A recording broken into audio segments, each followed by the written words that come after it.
Hey, peace, love, and light, everybody. This is Or the Informationless, and I am doing a broadcast. My brother from the same creator, Booker Johnson. Many of you probably know Booker Johnson because he's got way more followers than I do. He has a very strong presence on TikTok. And we're going to be interviewing Booker Johnson on his book. He's got a book called The Kingdome, and we're going to talk about that. And we're going to talk about some other things that he discusses here on the Network of Awareness podcast radio show. Welcome to the Network of Awareness, where we pursue knowledge to expose toxic conditioning, propaganda, and global lies, inspiring critical thinking for a meaningful reality rooted in universal truths and empowering awareness. Hey, brother, can you just introduce yourself for the people that are going to be tuning into the podcast and those that may not know you on TikTok? Absolutely. Hey, what's up? Booker Johnson here. Basically, what I do is I have taken a lot of time to study into occult teachings, reading and writing hieroglyphs of different civilizations, understanding the things that are being written versus the things that are being given to the public by having my own understanding of what they say. And the ways that I study this are through people that are tied to the ancestry, because I am myself. I come from one of the last Black Indian tribes, is all that we were allowed to know what it was, because they had been taken out during the Trail of Tears. It's like a whole lot of history that goes into why I was given access to the knowledge that I was given. And generally what we're doing nowadays is trying to bring it to the public to undo the harm that has been done by keeping it silent. The things that are known change the entire perspective about pretty much everything that's viewed, because what's being found is that all of history and all of religion has been fabricated almost completely to a point to where it erases anything that leaves any truth behind. And it's a lot of digging you have to do to actually find a lot of the information that I've been lucky enough to have come across in the past. I've just been basically on a mission to try to help people find answers to things that they didn't know that they were looking for, is the best way to put it. I get that. I understand. I really appreciate your book. It's obviously something I have to read over and over again. I want to read the introduction real quick for people. It says, in this book, you will find you have been robbed of the full experience of living in the physical realm. This has been done through a form of hypnosis, which has been learned and taught to hinder your ability of fully enjoying the maxims of life. You have been taught how to think. Within these writings, you will find the key to assist you in reshaping your consciousness and bring you to a state of peace and serenity, born out of inner standing, which can only be reached through the reprogramming of the conscious and the subconscious. So let's talk about that, because this is something I've discussed too, where it's like we've been so ingrained with a lot of nonsense information that has been rooted in our subconscious mind. But then there's a lot of things that are being given to us, like through Hollywood, through all the social constructs and the institutions, whether it be government, the polytricks, medicine, healthcare, you name it, whatever social construct, it's all based on a legacy of lies. But we have accepted it as truth because this is all we know. And a lot of it is ingrained in us in the subconscious. And a lot of it we display in our behavior consciously. I want you to talk about how do we first start to reprogram the way we think, not only in the way we perceive ourselves, but also to perceive the reality around us. I think the easiest way to reshape everything is to start with the basic programming. The basic programming is good versus bad. The whole thing of good versus bad is solely based on your perception, and your perception is solely based on what you've been taught. So that becomes the tradition, which outlines the results that are going to be guaranteed off of the things that you get involved in. And by reprogramming these ideas of good and bad, that's why the first chapter is about love, the binding of the thought to the reality, right? which is basically your every action and everything that you do and everything you get involved in is based off of a source of love. A lot of people forget this or have been taught not to understand this, which is why a lot of actions get taken in ways that tend to bring out something negative rather than possibly teaching a lesson. Because, all right, look, so every person that you run into, a real simple example of what I'm talking about, right?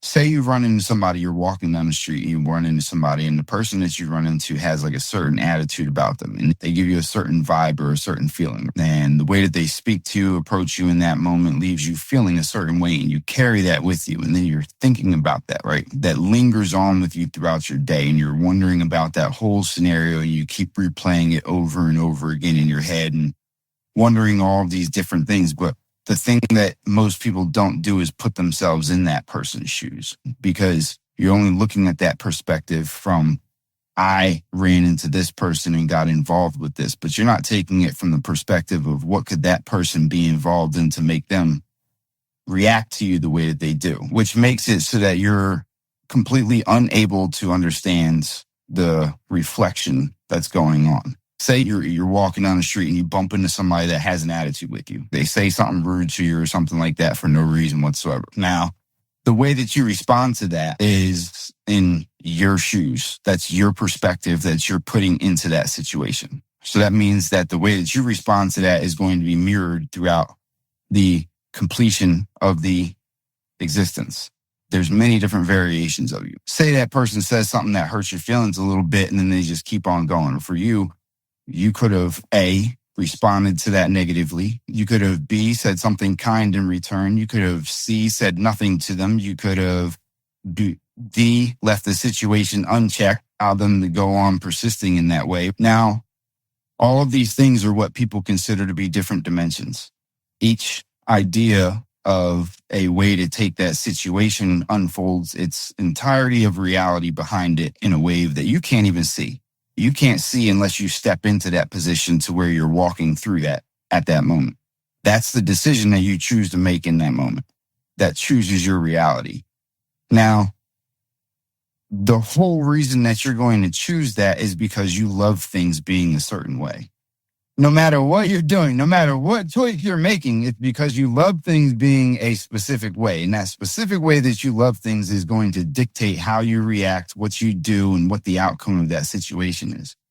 So if you can remember that when that person has that moment where they say that thing that's bothering you so much, and you realize that could be you in that same position doing that to somebody else, you then understand that everything that everybody else is doing towards you is just something that is teaching you, right? It now becomes a teaching moment rather than something that actually affects you. Why? Because you understand that whether it's you that's being you in that moment or the other you that's talking to you, that's still, they're doing something out of an act of love, but what is the perspective that they're coming from? That's when you can start to look through other people's eyes and start to see the world from a place of the observer, because then you can move around to each person's different perspective at will, because then you're actually enjoying the lessons that you're being taught, which is opening up the doorways for you to be taught more things. It's like this constant, it's like a constant thing. It never stops. Do you think there's a best option when dealing with certain people? Remember how you were describing if somebody says something mean to you? Because I find myself being more at peace and harmony. So when somebody says something mean to me, I don't even take it to heart because I look at it as like this a them problem, not a me problem. But at the same time, if I say something positive, it's probably going to be misconstrued. It's probably going to be taken out of context. They're probably going to think that I don't mean it. Or if I stay quiet, is that the better option? Because I don't think that saying something mean back would be the best option.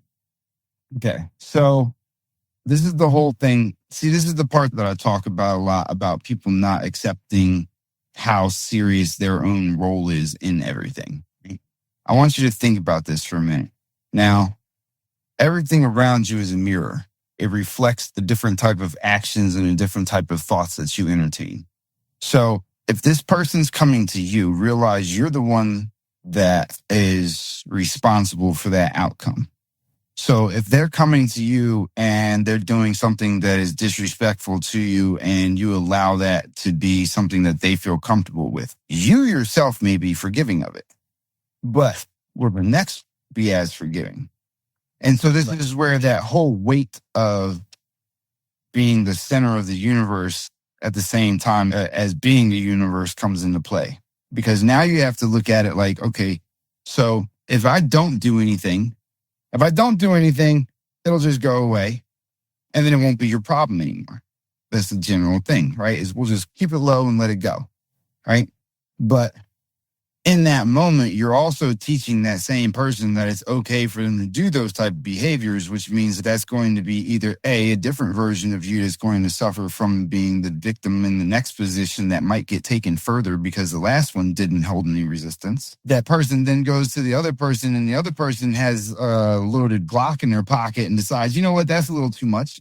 And now that person's life is gone because they didn't face any resistance. But then it becomes the responsibility of, okay, how do I handle this in a way that makes it so that they know that what they did was wrong, at the same time, without getting them to dive deep into it even further, right? Without pissing them off further. This is where you have to have the ability to do things fairly to a point to where it's acceptable at all levels, to where your actions don't ripple out into the village into something that's going to be destructive for the entirety of the society. You have to look at things from the perspective of, okay, so what if I do this and what if I do this and what if I do this and which one is going to create the path of the most peace, the least resistance. Now, sometimes this might mean that you put yourself in a position to where you might have to take a lick.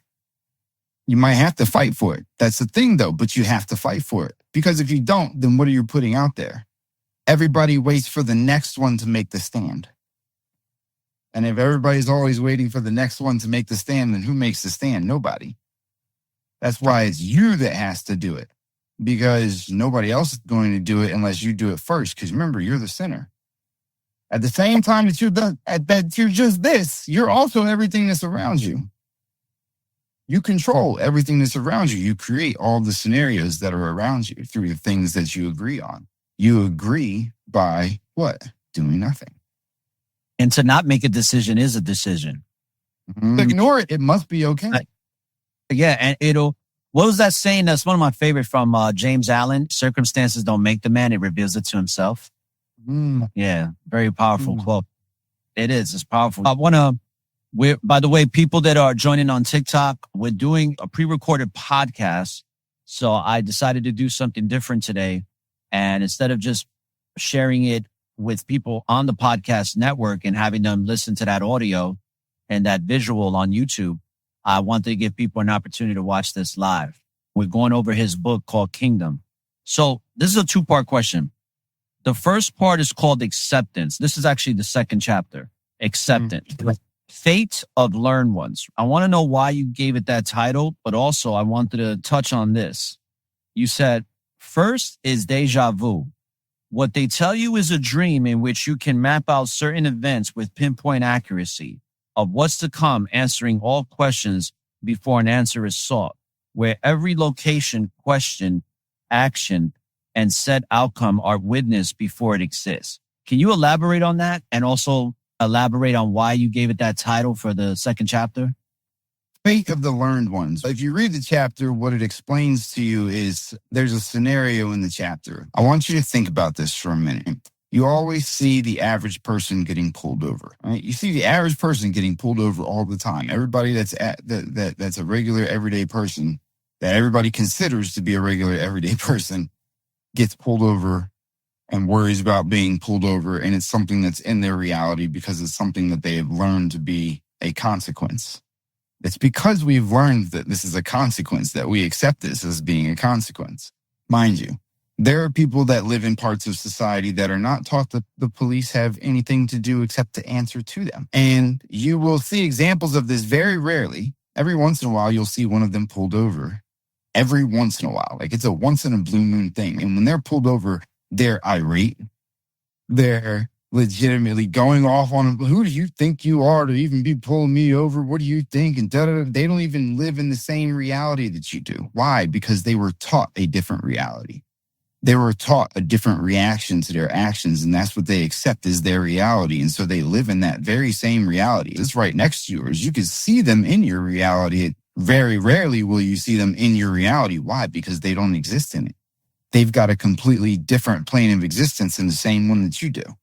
And so what we're dealing with is the fate that was given by the learned ones. The ones that learn the things that I'm learning are the same ones that have given you the fate that you've accepted.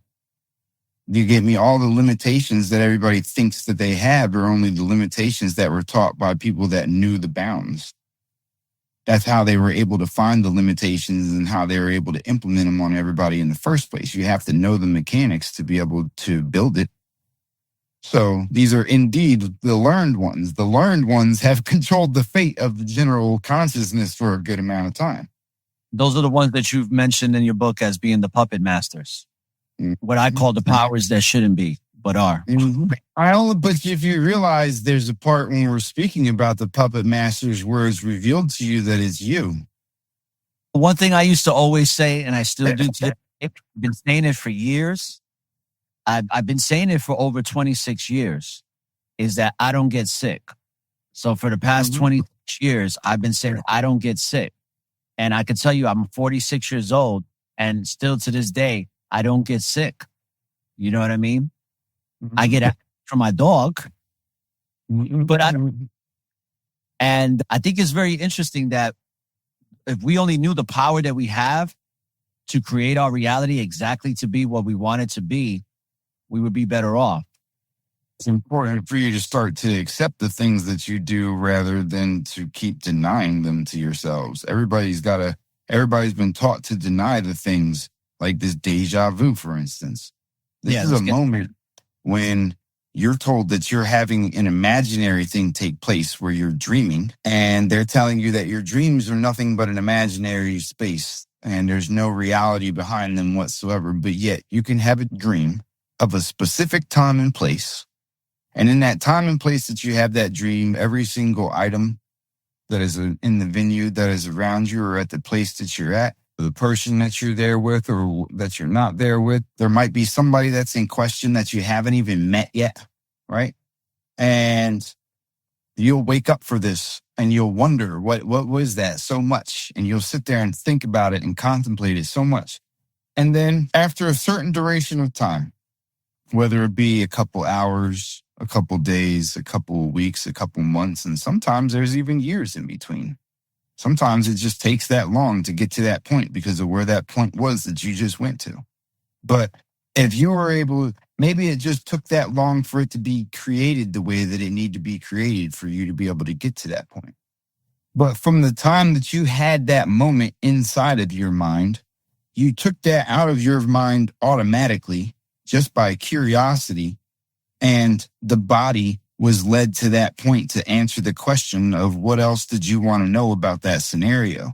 That means that you literally take something that is in your mind before it even happens, before it even exists, and navigate through billions upon billions of different scenarios and every scenario that you could possibly get into is another dimension because each scenario unfolds its own life into itself. That's its own timeline. So think of okay, I just woke up. No, the ceiling could have fell in on me. I could have fallen over and broken my neck on that thing right there. I could have hurt my arm right there. All these different thoughts that you're having are different scenarios. So think about the fact that you can make it from out of your mind at one point into a very specific point into the future. Did you just navigate through multiple dimensions successfully without even thinking of it, doing it at will just from the very thought of wanting to get there? Or did you just create that over time in order for you to get there is the next question. Which one is it that really exists, or is it both? Because you have to create it in order for it to exist, but you also have to get to that same place that you created. So that's two verifications of skill sets that are being possessed, that are being overlooked as something that's simply imaginary or something that is just something to be blown off or that isn't really that real. Like they try to convince people that, oh, you were having a moment where it's literally impossible to have that kind of a brain fart. That's not a real thing. There's a future that you see, that you have in your creation place, because when you're in your dream state, that's your creation place. You create what you want there. You created it there within your dream space, and then you brought it into your physical reality. And then you navigated to make sure that you got to that very thing that you decided to create. So that means that you can create other things as well. It's just how much you accept about the capabilities that you truly possess that dictate whether or not you're able to truly bring these things forward. But that means that you have to undo the things that you were taught. Right now, everybody has these bounds and these shackles on them by being told the limitations of what you're able to do. But if this was the truth, then we wouldn't see things like people being cured of supposedly incurable diseases by being given sugar pills and telling them that the thing that was in the pill was going to cure them. So is it really even destructive to the body, or is that we tell the body to respond to it in a destructive manner? Yes, you're absolutely right. I know that I tried this out for myself, and I think I got somewhere with it. People don't truly accept how much they affect the reality that's around them. I try to explain to people, you're in heaven right now. You just don't really realize it. You get a reminder of it every time somebody passes. But outside of those moments, everybody truly forgets it and stops appreciating how things really are and what they're really doing right now. But everything is as perfect as you make it out to be. There's a lot of people that are running around saying that things are messed up right now and that everything's all jacked up and it's all out of place and the world's all screwed up and this and that. But no, it's not. It's perfect, just the way that it is. And the reason that people feel that it's imperfect is because they feel like there's more that they can do. And the reason that they feel like there's more that they can do is because of how many times they ignore what they should do. Everybody has this feeling, oh, I shouldn't let her scream in his face like that. I shouldn't let him hit that person like that. I shouldn't allow that fight to go on. I shouldn't allow that person to sit on the side of the street. We've created this by all the times that we decided that was just okay to exist. There was no energy that was necessary for us to put into that situation. Right? And so each time that we do this, what do? We tell the universe that everything's perfect. So as far as the universe is concerned, everything's perfect. It's just the way that you like it. Everybody watches all these TV shows with these superheroes and the main characters. And, when they're watching it, the brain doesn't realize that it's not them. It's putting them in that action seat. And so it's like the world's just sitting around waiting on the hero to come and play the position that they saw themselves at. So meanwhile, all these villains are being created and everybody's, the world's all fucked up. Look at all these people that it's full with. They're doing all these horrible things. But meanwhile, nobody's saying anything. Nobody's stopping to feed that guy.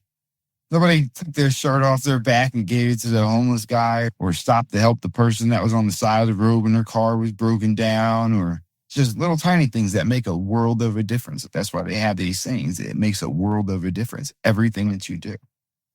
And especially when you're dealing with relationships, little things count, man. I want to transition to a line here on that second chapter. It says, gut feelings are the most common example of shaping and reading reality that are ignored and can get both accepted at the same moment. Thought that was a very interesting statement that you wrote or made in the book, because I've felt like when I haven't gone with my gut feeling am I experiencing somebody else's reality? But if I would have went with my gut feeling, and when I do, is that me creating my reality? And think about it for a minute. What took you out of your gut feeling? It was trying to put yourself in the seat of the person that made you trigger it in the first place. That's literally removing you from yourself. Now, what happens when we ignore this gut feeling? That gut feeling told you when you met that guy that he probably wasn't the best character, and then he ended up sleeping with your girlfriend. That gut feeling told you that that girl that you met, she probably wasn't the one to take home, but now your watch is missing. That gut feeling, you get what I'm saying? Like, people accept that they have gut feelings all the time, but they also ignore it at the same time. It's there for a reason. People ignore this, but That's your body's ability to read energy. That's a physical response to an energy that's coming around it. That gut feeling that you have that's another energy entering into your toroidal field, into your space, into your energy field. And that's your mashing with that does not mix for some reason. And because it doesn't mix, there's energy that's being drawn that's coming from different places. And it's starting to feed that adrenaline that's starting to come is coming from what? The feeling of that energy just not meshing correctly. It's making you, just their presence alone makes you feel uneasy, which elicits an emotional response. That's your warning system. A lot of people have been, oh, I'm glad that you brought this up. All right. I'm going to give an example of this that somebody gave me. It is a conversation I had with somebody a couple of years back that was astral projecting, as they call it, which is not what you think is. That's you creating and going and exploring things. Funny thing about this is that there's things that are created purely out of anguish, creatures and things that you'll create that are like beings for you to interact with, to understand things that you haven't quite grasped that you can understand already. So you have to have some type of construct in order to explain it to you, right? There's teaching things. There's things that you create out of fear. There's things that you create out of happiness. Each one of your emotions creates a different kind of character. Same thing as you see with the hieroglyphs and stuff, like all the different body parts being different characters that have different characteristics and shit.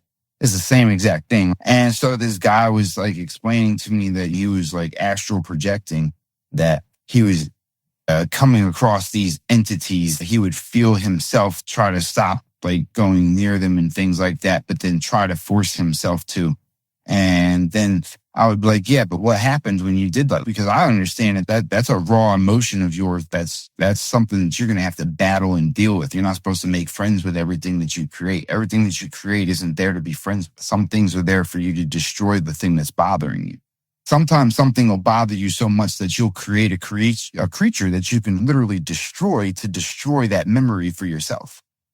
But people take it on as, oh, there's this monster in there that's coming to attack. No, you made that. You made that for you to be able to physically deal with something that you couldn't deal with mentally. So now you have a physical thing that you can do to tear into it so that you can actually handle it for yourself. A lot of people have a hard time grasping that. Like they'll get very aggravated. No, you really met you. You really met you. Like no matter whether you want to look at it from the spiritual aspect or you want to look at it from a psychological aspect, no matter which way you want to look at it, if you're a part of everything and everything's a part of you, then you're a part of everything. So you can't even tell me that I'm wrong when I'm telling you that you created you in that moment. Because what else can you create besides more different variations and versions of yourself? This lighter is no different a version of me than I am. They've proven that every atom has its own sentience. So you can't tell me that I'm wrong when I tell you that you're dealing with yourself when you're doing these things. You're just making something that you can deal with.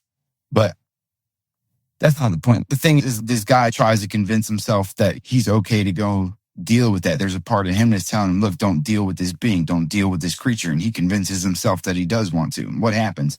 When he deals with it in his astral, as you want to take it, what he just dove into was something very traumatic for himself that he was supposed to break and destroy or stay away from.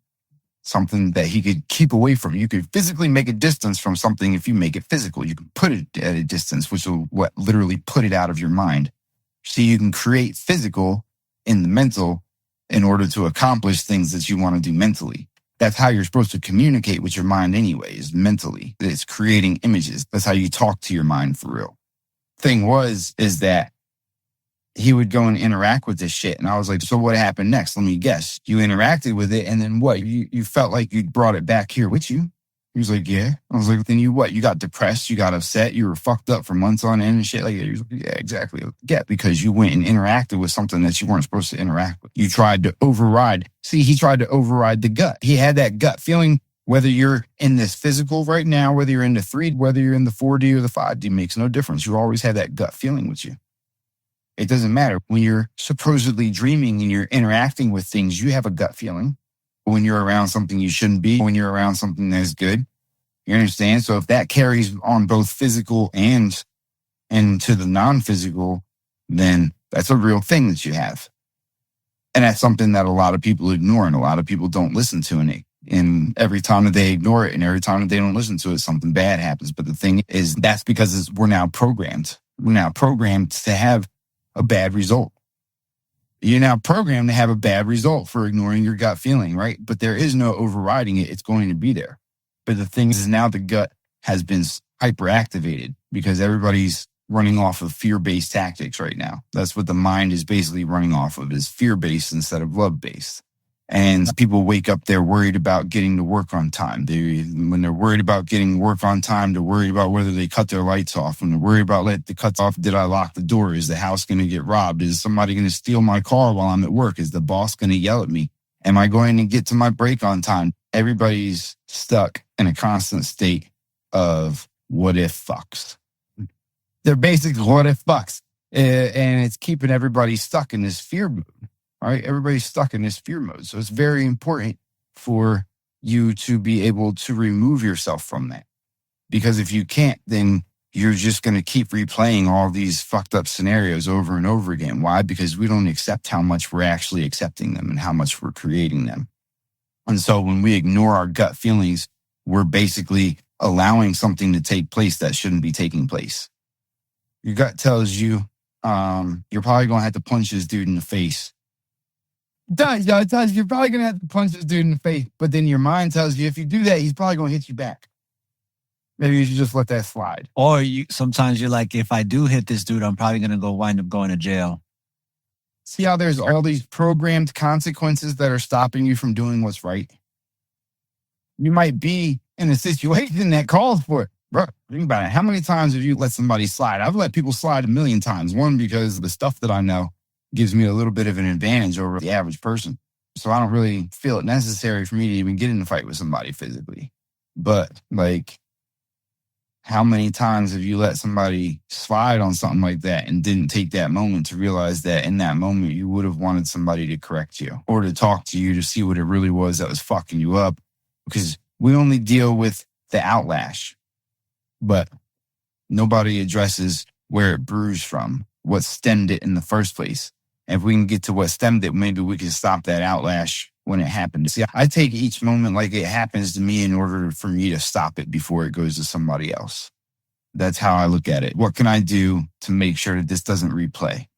Because it's all about building that better world. You can't do that without being the example. Now, what type of example are you going to lead?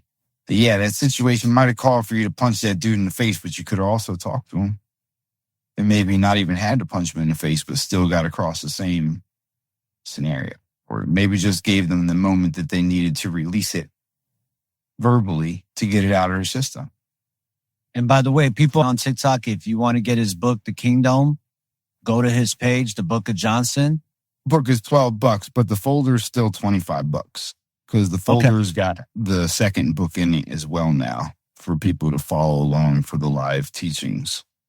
So there you go. The second one will give you the second book, as well as other PDF that he provides information on. And if you just want to get the book, it's $12, and that's on Amazon, but they can go onto your link to get it. Now, let's go talk about deprogramming, right? This sounds all great, but how do we actually make this happen? How do we transition from being the sole controller of our experiences where nothing else interferes with how we create our reality? We are in control of everything, right? Now, you hear a lot of these personal development people say, hey, law of attraction and thoughts become things and all this other stuff. And it sounds great. But then people go to these seminars like, what's his name? The real famous guy, Tony Robbins. It's like people spend thousands of dollars to go to his seminars. And then they wind up going again and again, but not in their lives. I don't want you to need me. This is about you. Because the more I make it so that you understand and grow within yourself, the better it makes it for me anyway. Because you're just an extension of me. So it only makes sense for me to try to fuel you more and to make you understand how much it is and how to gain control of that. The deprogramming starts with the first chapter with the maxims of the human experience. That's one of the major parts of the deprogramming. Here, let me see if I can bring that up. You put the chapter for deprogram, you said a solution to the complex implication of negativity, a rewrite to a forced perception through false realities. Yeah. Everybody's been forced into a specific reality by what they've chosen to accept. And that reality that everybody's accepted is fear-based. It's based on negativities and it's based on possibilities of negativities. This is the same reason why somebody will work the same job they don't like for a long period of time and they'll never quit it. They might get fired from it eventually, but they won't quit it because they'll be afraid of the consequence of quitting it instead of moving forward like they really want to. And that's because they've been programmed to accept all of these negatives as warnings. Everybody takes these negative scenarios as warnings, but you're not realizing these scenarios you're creating. So if you can create all these negative scenarios, guess what? You can also say, okay, that's an option, but this is also an option too. And you can also create positive scenarios to go along with those negatives and choose those scenarios to follow through. You don't have to accept those negatives. A lot of it too is that when we're in those positions, I've been in these positions when I was a lot younger, when I actually worked for other people, is I knew I didn't want to be there, but I wasn't envisioning a reality of how it would be not to be there because I was too concerned of what I was going to lose if I left the job. So I went into that thought, okay, if I quit this job, how am I going to pay my rent? How am I going to pay for my car? I'm going to do this. I'm going to do that. But I'm not actually creating a reality of what is it going to look like when I quit my job and what exactly am I going to attain and get and have in my life to replace what I let go of and continue on. But we don't think like that.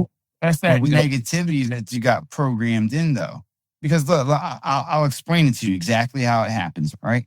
And this is something that I do to test people on lives so that they can understand this for themselves. The moment that you have that great thought of, oh, you know what? I could do this real quick and I would blow up and this would get me out of this. Immediately right after having it, you go right down the path of, but if I did that also, I'll lose this. I'll probably lose this. This might break. And then that's where you stop. And then all you focus on is the loss part of it. Instead of going back to that part of, oh, I could do this. If I did it, you get stuck in this lost part of it because everybody's hyper focused on the negative shit right now. Everybody's trained to focus on that negative stuff and take that as like a warning or something that's put there to help you avoid fucking something up, but that's not true. Because there's a difference. This isn't something you feel in your gut. It's a gut feeling. This is something that's in your mind. There's no feeling. There's no dropping, sinking feeling that comes with this because it's false. Once again, that gut feeling that everybody ignores. There's no verification by your gut that this feeling of these possible scenarios is real for you. There's no verification of it in that moment, but your gut has gotten you out of real moments. But your gut doesn't tell you that there's something wrong with these moments, but we buy into them. You just accepted a reality that you created as being the result instead of deciding that wasn't the reality that you were going to accept. Because you saw those good things first. You saw all the good things, all the benefits, and it was a part of your reality for that fleeting moment. That was a literal, real part of your reality. You felt it. Your whole body fucking felt energetic for a second. You were super excited. It felt like it truly existed to you, and then you just fucking dismissed it. You're like, nah, wait a minute. Nah. You just accepted the fact that you can't have that as your reality. And no matter how much you ask for it afterwards, all you're doing is solidifying that you don't accept that as being your truth. Every time that you have to ask for it. That's why this whole thing about manifesting is completely false doctrine. Bullshit. It's utter lies. Because they're telling you, oh, you got to write it down in order to manifest it. No, writing things down only programs. That's all it is. That's your DOS program. Commanding your mind to do things you do with images. You have to be able to see the thing in order to command your mind what you want. So if you can't see it in your head, that's because you know that you don't want it. That's why you can't see it there. Everything that you have that's around you in your life, you saw in your head. That's how you knew that you were getting it. Hold it in your hand. Absolutely. Right? The power. Exactly. So if you can't see it in your head, you're never going to be able to have it. That's not going to work for you. You have to be able to see it. A lot of us say that we want these futures. Oh, I want to be a millionaire and but you don't see that in your future. You didn't envision. You don't see it. You don't accept that as your future. You've decided that it's impossible for you to get there. See, they've got people solidifying their stuckness with these ideas of manifestation that they're passing around because you've been doing it your whole entire life. So what do you mean that you have to do something that you're already doing? That's telling yourself not to do it. Then when you're writing something down, oh, I want this and I want this and I want this, all you're doing is telling yourself that you don't have this. How can you not have this if you have everything and you're a part of everything? That's a fallacy. That's a fucking subconscious programming right there. That's subconsciously programming you never to get it. All these things that they're teaching people how not to get the shit that they're after. That's literally what they're teaching them because they're not addressing the subconscious. They're only addressing the conscious. Yes, you wrote it down. Now you say that you believe that's in your future, but then you go back and read that you wrote it down, reminding yourself that you don't have it. Every time you're just solidifying it even further that you don't have it. What happens? They never get it. So what happens? They go to the seminar again. I must have missed it the first time. How about this, though? How about this one? I want to get your thoughts on this. We're going to talk about how all programming begins with 369. When you actually write something down and you put the thought out there and you actually get it and you receive exactly what you wrote down and wanted, but then you don't even know how to deal with it once you get it. When you don't actually embrace what you want. Where do you think that comes from? Sometimes you'll get things because you don't want it. And it's specifically because of the fact that you don't really want it, that you get it. So everybody's doing the 369 method. They're writing the stuff down that they want, right? Now, funny thing about this is we all have examples of people that got everything that they wanted, but they don't seem happy at all. They seem miserable as fuck. Look at all the rich people. Everybody that's rich, supposedly, they have money to buy everything that they could possibly want. Now, But although fulfilled. every once in a while you see a fake video where they seem like they're having a good time and stuff like that, but 9 out of 10 times you'll see them stressed out. You pay attention to what's really going on in their lives. Everybody's stressed out. They're bored. They're dull. Everything's worthless to them now because they have so much worth, right? So they have no enjoyment left. There's nothing for them to enjoy because everything is at their access. There's no earn involved in it. There's no gathering. There's no gratitude for achievement. There's nothing because it's all there for them. So that's when they go from physical things, they go from objects to beings and things that have life and shit like that. That's where the shift comes from because there's nothing else to play with. That's the only thing that they can't buy necessarily. You get what I'm saying? That's why they end up going miserable and doing horrendous shit is because there's nothing else to do because they've already got everything else. So meanwhile, everybody is sitting around convincing themselves that they want the same misery that they got. Make it make sense. People say here, okay, people say they want $1 million. You know why they never get the $1 million? They get it, but it takes them probably like 20 years to get it. They just don't realize that they got it over that 20 years. They got what they asked for. It just took 20 years for them to get it. But the thing is that it was never the money that they were after. Was it? No, it was what they could get with the money. So are you going to get the money when you ask for the money? No, you're not going to get the money. Not because that's not what you're after. You're going to get stuff. You might have got $1 million worth of stuff, but you didn't even appreciate it because you got the thing that you were going to get with that $1 million. You just didn't realize it, but you got so hung up on waiting on that $1 million that you couldn't accept the thing that you got, but you got what you were really after. Hence, just what you're talking about. You got the thing that you were after, but you didn't know how to enjoy it. Or embrace it, right? You got it, and now you don't, it's like you're not accepting it into your life. None of it was what you wanted in the first place. Now, can you elaborate? Because I'm thinking when somebody does want something and they get it, why wouldn't they want it in the first place if that's what they asked for? Because you never enjoy it more than the first moment. It's like how it reminds me of that movie, Devil's Advocate. It's one of my favorite movies with Al Pacino and Keanu Reeves. When he says you want to feel that high that you get from your first line of cocaine, and then it's just from there.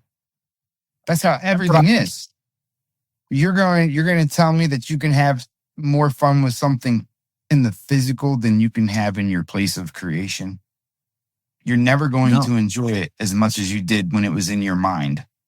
And you decided you wanted it in that moment. That's when you actually had it. You already had it. That's what made you want to keep it. That's what made you want to get a physical representation of it, was the fact that you already had it. But you already had the best out of it. Then you chase it in the physical, you get it in the physical, and then you do all of these things to try to make it equal up to what it is that you had in your head. It never does. That's why it ends up just sitting there collecting shit after a while, like everything else. What are your thoughts about that when it comes to relationships? Like when it comes with people, like Do you think that follows the same? Because let's say you want to have a certain man or a certain woman in your life, and you get that type of woman, but you don't know how to embrace it. You think that falls under the same guidelines? Because you're dealing with... You're not really looking for, how can I explain this? You're looking for love in all the wrong places. You're not looking for love from within yourself, is what you're saying? Right. Like, people try to compensate the lack of love they have for themselves in somebody else seeing it in them where they can't. Oh boy. What else? The person that you get with is the person that recognizes the things that you don't. And they see things in you that you may not see in yourself. Mm-hmm. Now, the problem with this is that they'll see the side of you that you want to see, but then sometimes you get upset with them for not seeing you for who you are. Oh, yeah, I know how that feels. But at the same time, the very thing that brought you to them was the fact that they saw more in you than what you had in the first place. It's a teetering thing, because the very thing that you are drawn to the most about them is also the very thing that will become the largest problem if you allow it to. It all depends on how you allow it to unfold. If you always remember that the thing that you love about them is the fact that they see more in you, then you'll be more accepting of it. But if you're bothered by the fact that you can't match up to the person that they want you to be, then you're always going to see a problem with their wanting more out of you. Accepting that they see better in you and just allowing that to motivate you without putting a stipulation of you have to become this, right? Because you don't have to do shit. If you try to make it so that you have to do it, then it becomes something that you no longer enjoy, because then it's a job. Oh, yeah. Right? Absolutely right. And now it doesn't flow freely. It becomes that path of resistance. Right. And see, this is what I tell people is it's okay to see more than what you see in somebody, right? But you always have to accept them for who they are, because by wanting them to become somebody that you see, you don't know who else is going to come with that personality. You don't know what you'd be pushing them into creating when you're doing this. So you have to be very mindful of the direction that you think that you're steering somebody, because you don't know the result that that's going to yield. You're better off just accepting them how they are. And if you can't, it's really something in yourself that you don't accept, because there's nothing that they were doing before you decided that you wanted to be with them that made you feel that way. So everything that they've done afterwards is now your decision as to whether it's something worth sticking out or not. I wanted, for the people that are going to be tuning into this on the podcast, this is a pre-recorded episode. I'm interviewing Booker Johnson, his book called The Kingdome. He said, all programming begins with 369, eyes, ears, mouth, or understanding. All three are the keys to the universe. As stated by Nikola Tesla, 369 contains the keys to the universe. I'm learning this more and more with everything I do. I keep a sequence of 369 even when I do these lives, and it works out so well. It says the trifecta is the shortest distance to the most basic of basis of a complete cycle. The past, present, future, reality, imagination, existence, sight, sound, thought, land, air, water, all exist as one. Without the other, none can complete. All work is in unison. The key is first in shaping the subconscious. What has been programmed must be reprogrammed after deprogramming. So let's talk about that, because I've gone through these processes already. This is why I'm able to be where I'm at with my mind and my heart and my body. And I'm still getting better at it, right? It's still a journey, but I'm so much better at it. And I'm so much more conscious of deprogramming and breaking a lot of cognitive dissonance that we hold on to shit that doesn't serve us anymore. And that's why I don't like belief system, because I feel like having a belief system creates limitations for me. So the more I don't have a belief system, I can just know what I know when I come to know it, when it's meant to be known. And there's so much that I don't know yet. But I've let go of beliefs because there's so many lies and there's so much to question. So I believe nothing. Is that which I know? and that what I don't know. And what I don't know doesn't serve me anything right now because I don't know it yet. Can we talk more about how do we go about deprogramming and then knowing when something's programmed so now we can reprogram ourselves with the information or knowledge that we want to hold on to? Okay, something that I was going over with one of my exes. She had a lot of trauma that she considered to be trauma in her past. Because she believed it to be trauma in her past and because she reinforced it with these ideas of trauma, it became the trauma of her present. By believing the things that happened to you in your past were traumatic experiences, you're then commanding yourself to have a certain type of response to these things when you remember them, when you think of them, which is going to dictate the outcome of them being present in your present, right? And so by understanding this, we know that you want to reprogram this. The way that you reprogram this is by the commands that you give to your mind. You can command your mind. All you have to do is write things down and read it back to yourself. This is the 369. It's reading it, which makes it so that you see it, you hear it, and you're writing it. That's an action, that's a vibration, and that's a frequency. That's the cause and the effect. Like all three of the things that you need. Because 369, the keys of 369, what is 3? 3 is vibration. Everything's always constantly moving. What is 6? 6 is the cause and the effect. So what is 9? 9 being the universe itself, which is the cause and the effect of the 3 and the 6. Because when you have the vibration, then you have the cause and the effect of that vibration, you then have the creation. That's the 9. So 369 is simply the vibration and the creation. And understanding this, you can apply this with your reading and writing on how to reprogram things. Say you're traumatized by a certain experience, but you want to write it down. This does not bother me. There's nothing about this that I haven't learned from. I accept that I've gone through this and I no longer need to replay this. And then you write that down, and then you write it down a second time, and you read it back to yourself a second time. Then you write it down a third time, and you read it back to yourself a third time. When you write it the second time, you read both the first and the second one. When you write it the third time, you read all three of them. And you do that each time, because the first time that you write it down, you're what? You're learning it as you're writing it. The second time that you're writing it down, you're reading it while you're writing it.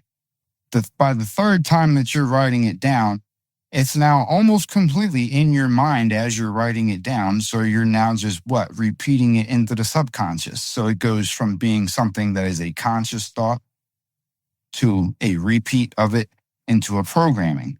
That's the 369, because you're reading it You're reading it 9 times. The first one, then the 2, it makes the 3. Then you're reading it again. And it's all just replaying over and over and over again each time that you do this. And so if you do that once a week, you just write that same thing down, that same programming. By the time the next month comes around, you'll find that's something that's no longer there. Because every 28 days, your body recreates all the DNA and all the cells and all the blood inside of it. So it resets itself. And as long as you're having positive thoughts during that time and eating correctly, you get the energy that's necessary in order to reproduce the DNA that's structured in the body, which changes the water, which changes the memory. It's like a little circle of life, basically. So you program it by writing it. That's how you program your subconscious, is the writing. That's why when you went to school, you read it, you wrote it, and then you spoke it.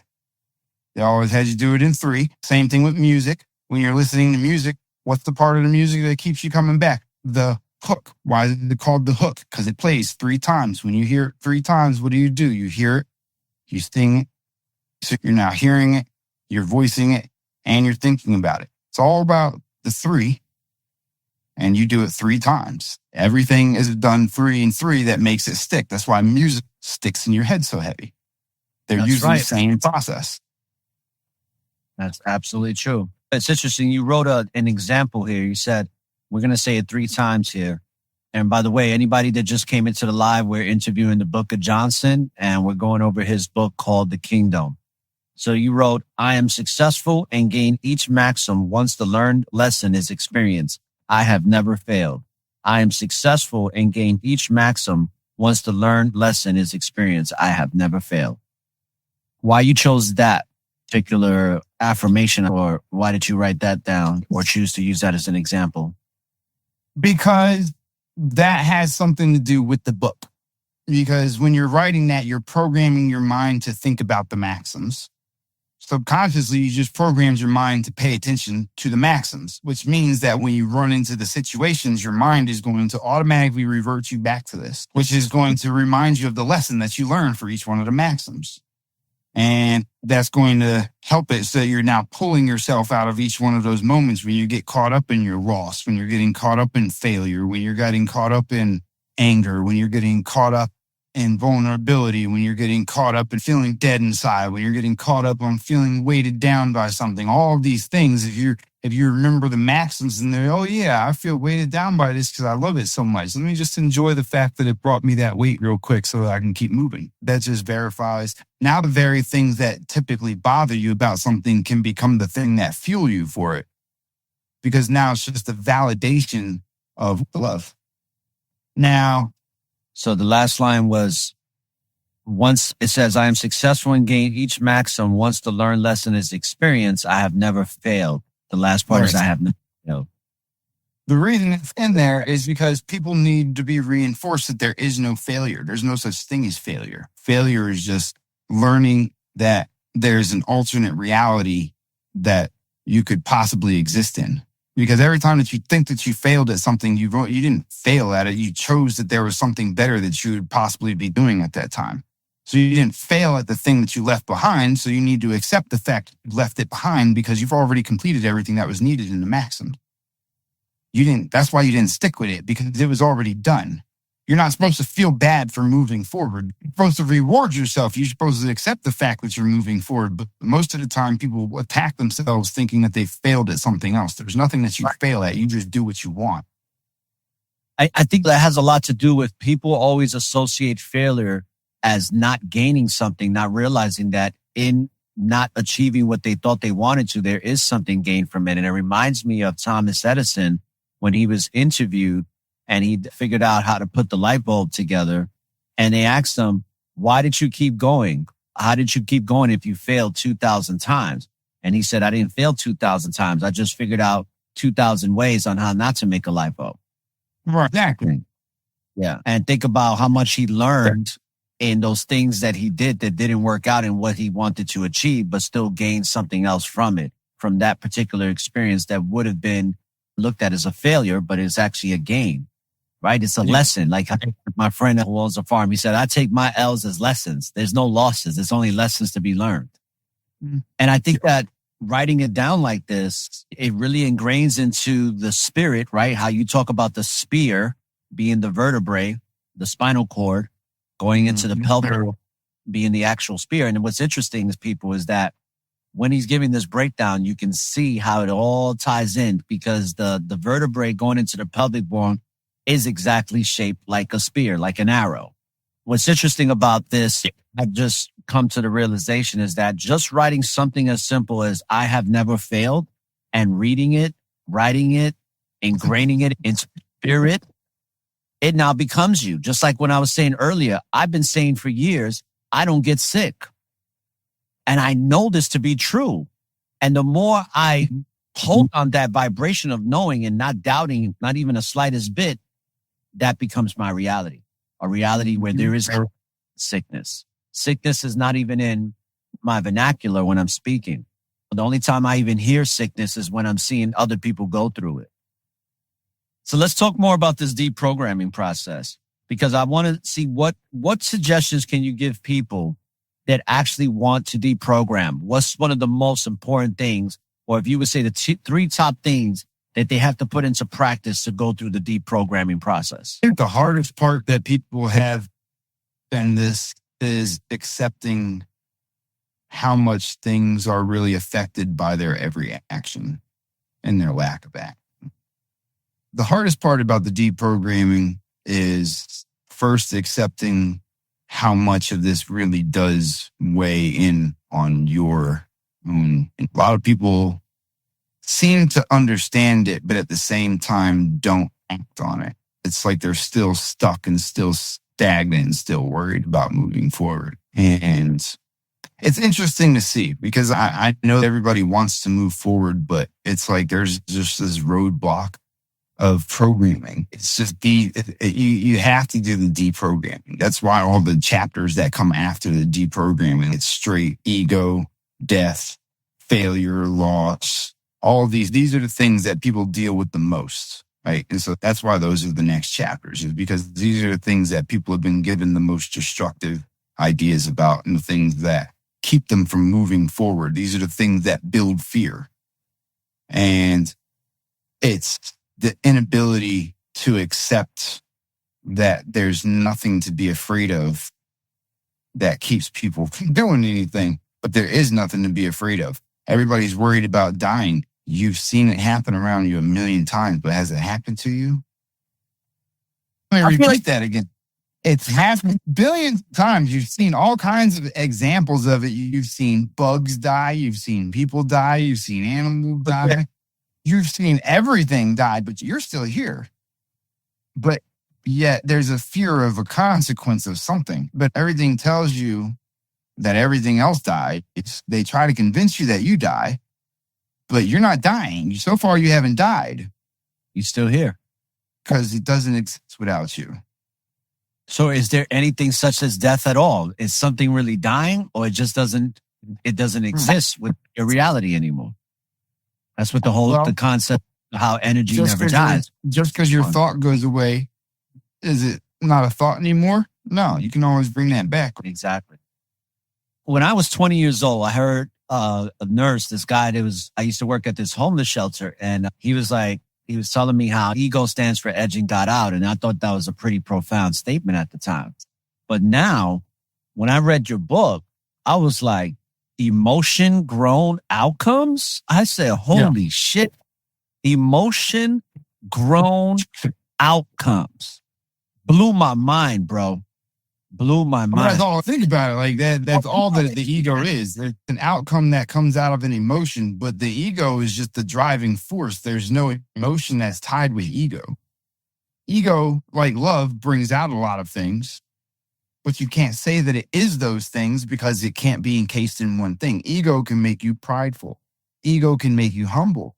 Your ego will make you succeed, and your ego can also bring you failure. It can also stop you from things. Which I guess isn't failure necessarily, but like your ego can stop you from making progress because you feel like, I'm too, like everybody looks at ego as the emotional response, the outcome of the emotional response to the ego simply gives you the knowing of what you're capable of. Now you can be prideful off of knowing that, which can lead you to being rude, which can lead you to looking down on people and everything. But the ego isn't the thing that gave you that response. It was the pride. That's the emotional response to knowing that you know something. So the ego isn't what everybody paints it out to be. Without your ego, you say you made it a certain level in school. Would you have made it that far in school if you didn't feel like it was like you could? No, you wouldn't have. Your ego made you do that. Would you feel compelled to talk to people right now? No, you wouldn't, because your ego is what makes you do that. And that's not a pride thing. That's the driving force behind your purpose. It's the force that gives you confidence and courage to do something. Right. Without it, you would do nothing. So why is everybody painting the ego as something that's a bad thing? See, they've got you working against your self-confidence. Your ego gives you confidence, but then you call it pride and it becomes a problem. And I think what a lot of too is the creation of the false ego, where people create this false identity of the ego, not embracing the ego for what it's there for. They look at it from a negative perspective, and that's the false ego. And that's what really drives a lot of behaviors that are detrimental to the human being that's operating in that falsehood. Now, see, of this stuff. The way that I put these chapters together give you a new way to view the things that they're about. And from that, you can recognize where your problems come from.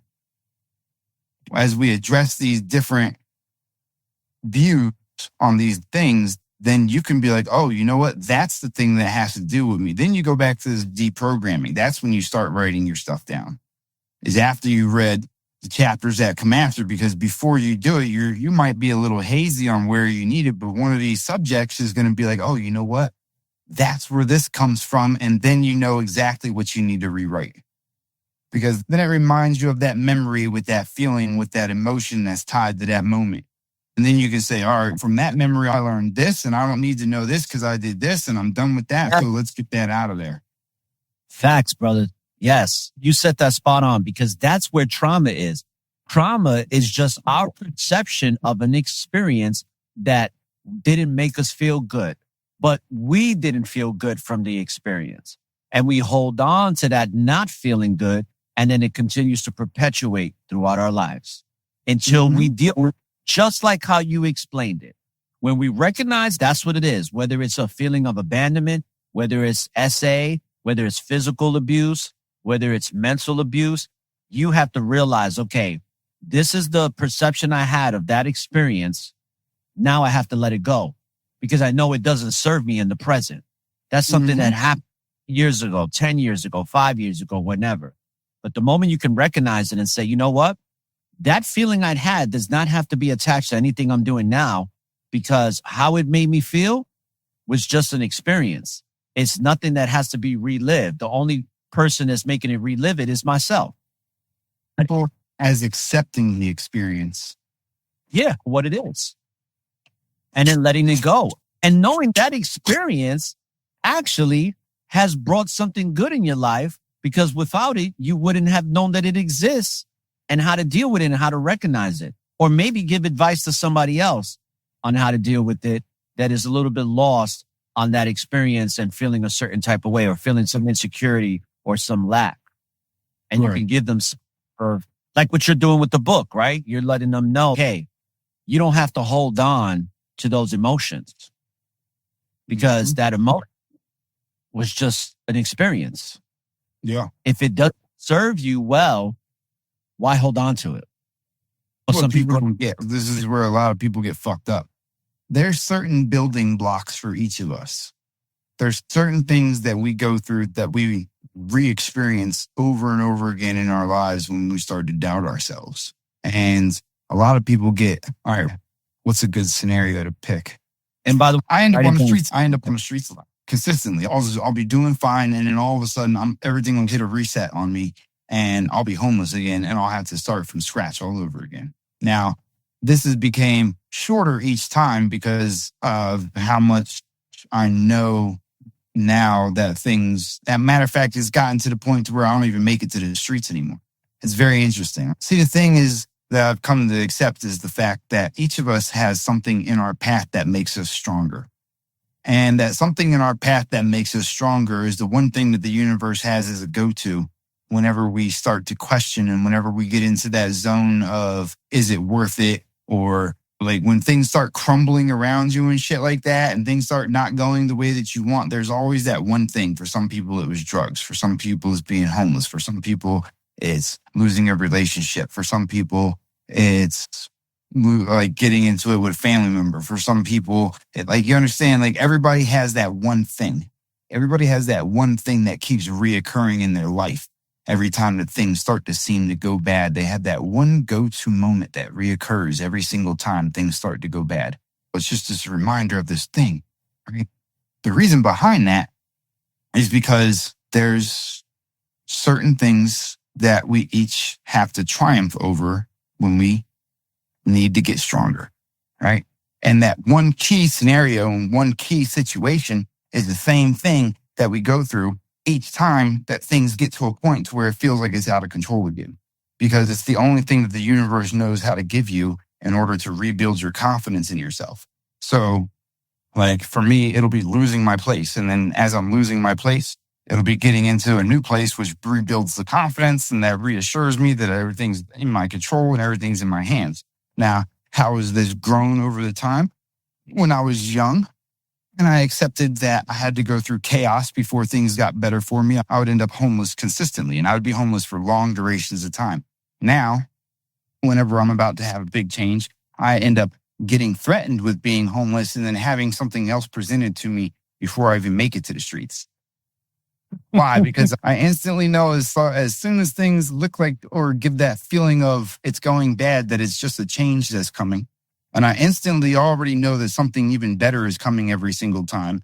And so before it even gets to the point of drowning myself in, oh shit, here we go. Now it's to the point to where the thing now presents itself before I even get to that point. Just because of the fact that I've gone through it enough times that acknowledged it and understood it as a building point, that now it is literally nothing but an advancement move every single time that's accepted, instead of something that I fight and draw out longer and end up getting stuck in. And that's going on the path of least resistance. You're not resisting the changes that are coming into your life. You're just accepting. You're embracing instead of rejecting it and causing the resistance to create conflict that results to other things going wrong, because now you're thinking in a lack mentality, you're thinking scared, you're thinking doubt, and all these other low vibrations that are not going to support what's actually happening for you. It's happening to you because it's happening for you. Everything. You have chapter 5. It's chapter 5 is called Pain. And you wrote program attachment implying. Yeah. Can you elaborate on that for the listeners? Where does pain come from? Pain comes from this idea of attachment, but truly you're attached to nothing outside of your ideas.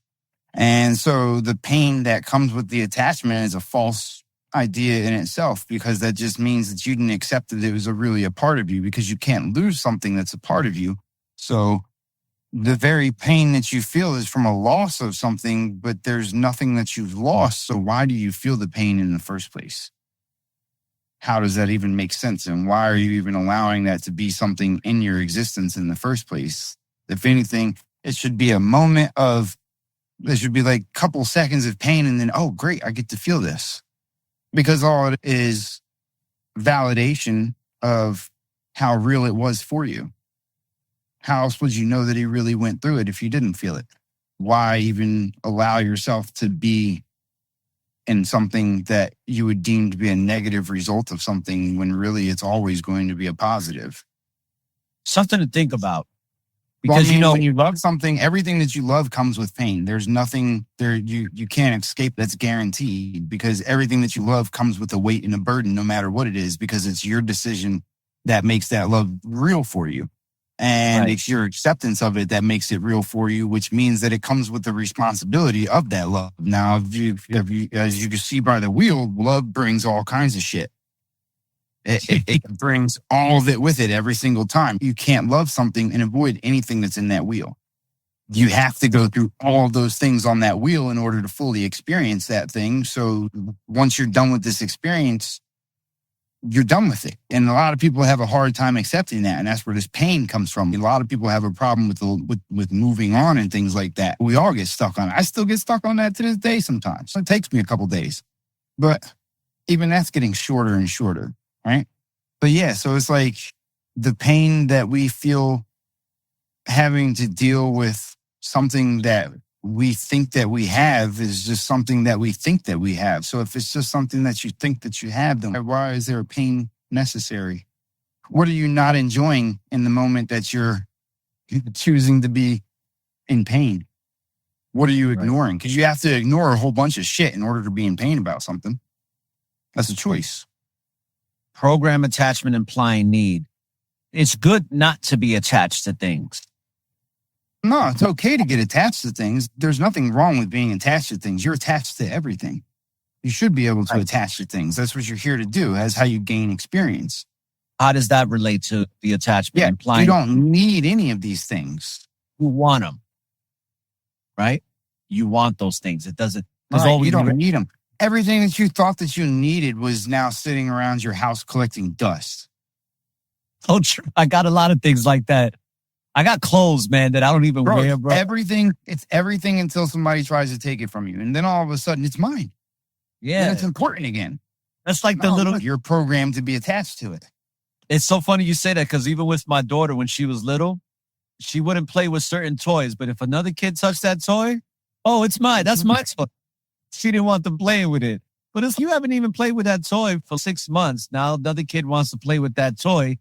And now it has value to you. Yeah. I think that the people that are listening definitely get this book because it helps you to start really critically thinking about this experience that we call life. And are you really in control of it, or is somebody else controlling for you? And you're just running off the consciousness, what I like to call robot consciousness. I'm going to go back to that love and hate wheel that you got behind you, but I want to touch on some other things before we go to that. Because that's in the book. Loss is learned, obsessive, subjective separation. Whoa. Yeah. Let's talk about what is it, right? It's the same thing's pain, right? You learn that you gained something when gain is nothing but something that's of the thought, right? You can't physically gain anything. You can't.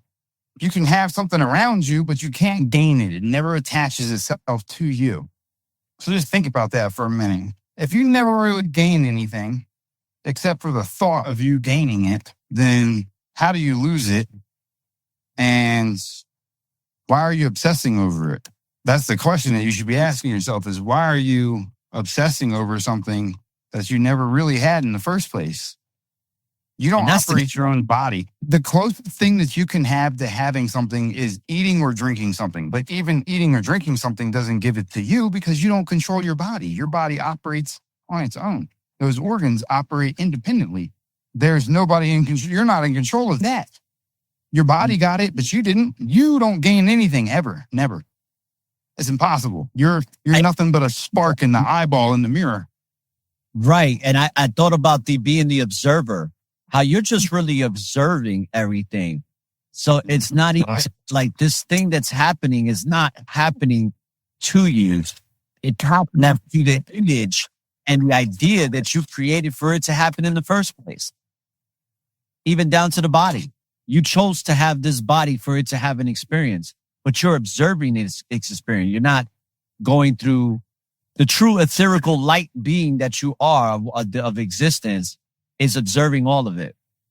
Right. This is just an illusion that you can create anything you want out of it. The illusion can be whatever you want it to be. There's a line here that says the second effect of love, the idea of loss, a lie. The first one was to question what exists in the first place, even to begin to think if one can lose. Is this concept even possible? Why does it gain such a stranglehold on the breath of life? What have you lost if all things are made of one thing? And powerful statement there, because if loss is even a real capability or a subjectional truth forced into the mind by programming of love's ever-changing, growing fruition. Well, the only thing that you can lose is the decision to be bonded to something. Outside of that, you can't lose anything else because outside of that, nothing else is yours. There's nothing that just because I have this sign in my hand, this is private property. Now, technically, I have that. But at the same time, I don't. If anything, I don't possess that. That thing possesses me. The reason that thing possesses me is because that thing doesn't fucking care what I do with it. It has no thoughts of where I put it. It has no thoughts of whether I lose it, whether I hang it up, whether I throw it in the garbage. It has no thoughts about that whatsoever, however. I have a thought as to what happens with that thing that I think that I owns me. Because I worry about what's going to happen to that thing. I worry about what it's going to do. I worry about whether I'm going to lose it or not. I worry about the consequence of it not being hung up. I worry about the kind of power that it has when it is hung up. You get what I'm saying? That's all on me. That's on me. I have a loss that is programmed to this because I have decided that's something that I own. That thing that I own has no program that tells it that it's mine. So how do you gain anything? Only you accept that you gained it. So that's your thought and your thought alone. So did you really gain something or did you have a thought? All right. So this is the thing is we have all been taught to get attached to things that we think that we want, things that we think that we own. And the very attachment that you accept to this object is the very thing that holds you. By that object is now in control of you. Anything that you think that you own owns you. Anything you think you possess possesses you. The reason behind this is, like I was saying, that thing that you think that you possess owes no allegiance to you whatsoever. It's only there because you chose it to be there. Now, although you choosing it to be there does, in a sense, make it your property, that doesn't make it yours. You can't take it with you when you leave here. It's not a part of you. It's nothing that you can actually keep with you. How is it that you would be worried about losing it? How much stuff sits around your house right now? You've got a shit ton of stuff sitting around your house that owns you. If somebody broke into your house right now and stole a bunch of your stuff, would you be okay with it? Would you be perfectly fine mentally if somebody broke into your studio right now, stole your microphone, your computer, your phone, took all your fucking padding off the walls and snatched all the stuff out of your house? You'd be bothered. Oh, yeah, extremely bothered. I'll be on the prowl looking for the person who took it. I'll be an investigator. I'll go into detective mode because I have an attachment to the studio. But if you knew that meant that something better was coming, would you even sweat it? No. See, that's a great point. You got to get things out of your way in order for you to move forward, right? How's things progress? By removing the things that are holding you back. So if you got a whole bunch of shit that's surrounding you and it all gets stolen from you, did you just lose a bunch of stuff or did you just get prepared for some new stuff? Bro, woo. Now you see the difference in that scenario is you would drown yourself in all that negativity. You just explained you're drowning in negativity right there. You're like, no, I'd go after them. There's consequences. There's consequences for doing things like this. I'd go after them. I'd fucking hunt them down. I love all my stuff. And okay, congratulations. You get all your stuff back and then you'd still be in less of a boat than you were before because now you got drama and trouble that accrued with that. Now your head's in negative thoughts. Now you're thinking about getting robbed constantly. So what's going to happen? You're going to get robbed more often. I think, yeah, worried about it. You're creating it. Thought, worry is what's permeating and turning into, and you're bringing it into fruition. Exactly. Natural cycle. And that's why it's so good not to let go and not to think of lack. You think abundance. If weren't certain things. No, if you want abundance, stop thinking you need stuff. Think, how you going? Why would you think that you need stuff if you know that you already have it when you need it? Yeah, Elion said because it's just stuff. Check this out. Last week, I lost the trailer that I had. I bought a trailer at a tax auction because the landlord didn't pay the taxes on it. And then me and him went to court and we got into this big ass argument in the court and the court dismissed it and told him he would have to pay me to get me out of the building. I completely forgot about finishing off the paperwork and he ended up selling the title to it under my nose. And within a few hours, I want to say within a day, yeah, I'll give it a day total. Within a day total of finding out that they were going to be taking the trailer and evicting me and all this other stuff, within a day of finding out of that, I had this place offered to me for free. Because I knew immediately upon the start of the bullshit, I knew that automatically that something better was about to happen. Before I even made it to the point of being stressed out and on the streets and trying to look, I had a free house offered to me that all I got to do is fix the floor in the kitchen and do some painting and stuff like that. And it would be nice. Only because I knew that immediately upon getting that notice on my door that I was about to have a fucking come up. And everybody, it was funny because we were just having this discussion in one of my lives the night before. We were having this discussion and this kid was talking to me about how he wanted to get $1 million because he wanted this thing that cost like shit ton of money. It was some kind of car or something like that. I'm like, bro, like, why do you think it costs that? Because that's what it costs. I was like, no, it doesn't. I tried to tell him, no, it doesn't. Everything's free. You just got to understand and know that it's free and it'll find its way to you. But you got to know it and you got to accept it. You got to really know that you're supposed to have that and it'll make its way to you. And you got to really fucking accept that shit. He's, no, that's not how things work. I was like, okay. And sure enough, I got a free house the next day, the day after. Yeah, I remember you talk about that. What I found interesting is that it happened simultaneously. It's like the moment that he sold the property, you was already being offered a new property. Yeah. People don't understand, man. People don't get it. I've given out free fucking clothes, free food, giving out money, fucking help people with places to stay, fucking all kinds of shit the whole entire time. And it's not karma. It's because that's what I put out into the universe, is that shit was free. So I gave away shit for free. So I get shit for free all the time. And if it's not for free, it's like ridiculous prices. I've had BMWs for $400. So all I had to do was get a starter fixed on it. I have an Audi sitting. I have a convertible Audi, and the other one's sitting in my house at the trailer right now. I have both of those, and I didn't pay $1 for either one of those. Fucking like everything that everybody keeps telling me is like you have to pay for. I don't pay for this shit, and if I do, I pay the same thing that the junkyard would if at the best. Like I don't think I've had to pay full price for anything because I just don't believe in that system. That's not my system. That's not how things work. So the things that I want find their way to me, and I give away things that I want them done with. The reality is you're that. Chapter 7, Departing Earth, Attaining True Heaven. Means representation of death. Why did you choose to put that in the book? Why did you choose to educate people on what death really is? Because people are plagued by death because they've got this screwed up vision of it. They have this idea of death being something that's a negative and that it's bad and all these horrible things about it. But in reality, death is the only time that you get to experience heaven. That's the only time that you really experience heaven. You're in heaven right now. I already explained to you how you're in heaven right now. All the things that you deem to be negative now are just things that you accept and put out into the heaven that are okay. So that's why they exist, right? Think about it. When somebody passes, when you lose somebody that's close to you, right, what does that do for you? That renews everything. Everything is amazing for a short period of time. You get a renewal of life every time somebody that's close to you passes. And it only happens with people that are close to you. It has to be somebody close to you. You've seen random people die. It doesn't.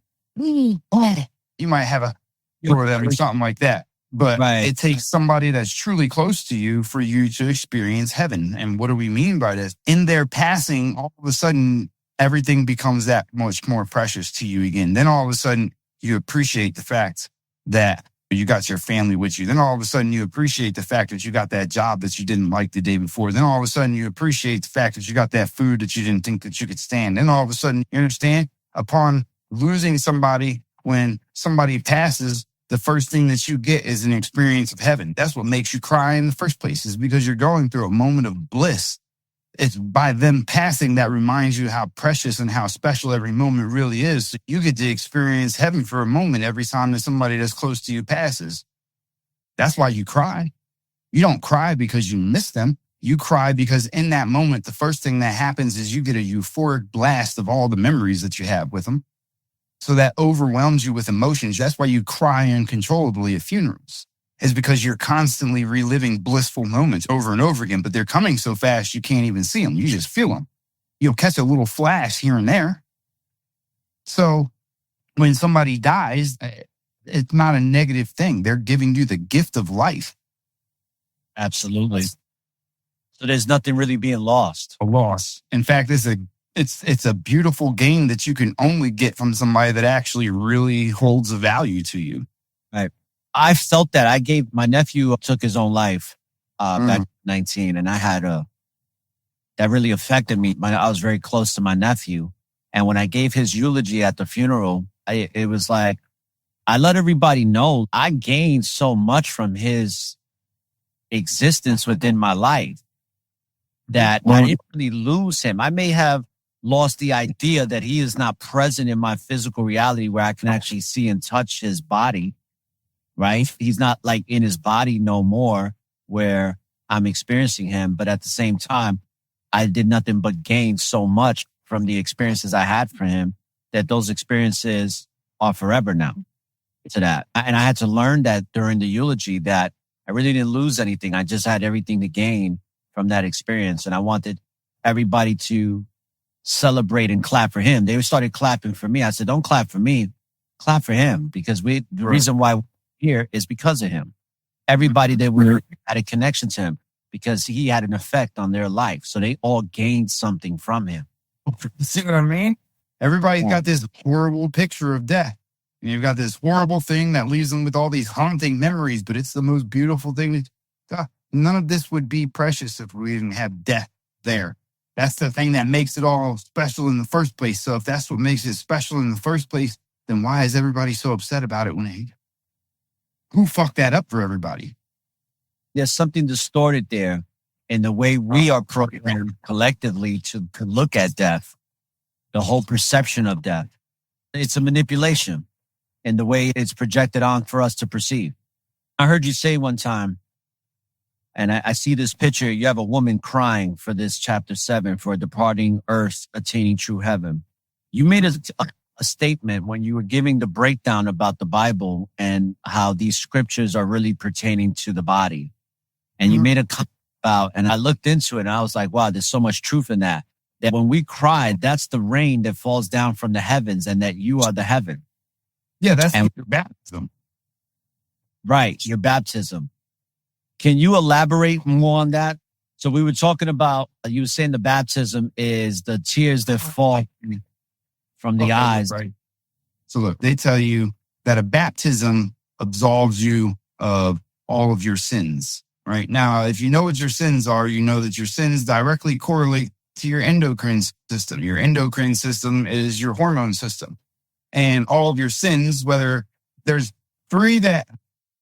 there's lust, which deals with the reproductive organs, not specifically because you can lust after things without it being carnal. Like you hear what I'm saying? You can lust after items. It doesn't have to necessarily be lust having to do with reproduction and shit like that, but that is a big thing of it. But then you have gluttony, which is the stomach, the pancreas, the thalamus, the pituitary, right?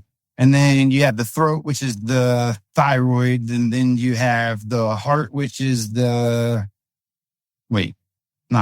it's these TH ones. I always get them mixed up. I think it's the thymus, the thyroid, and the thalamus. Those are the 3 T's in the endocrine system. Now, pride and envy, they also deal with the adrenaline glands. So that's the adrenal and the dopamine. And so all of your sins have to do with your endocrine system. Now, the thing is, when the body is made up of highly structured, it's structured H3O2. It's not H2O. Everybody thinks it's H2O because that's what they tell you, but it's not H2O, it's H3O2. It's structured water. Okay. Now, when you're having negative thoughts, prideful thoughts, lustful thoughts, things like this, you're generating negative thoughts. And those negative thoughts are then going into the waters that are in your body.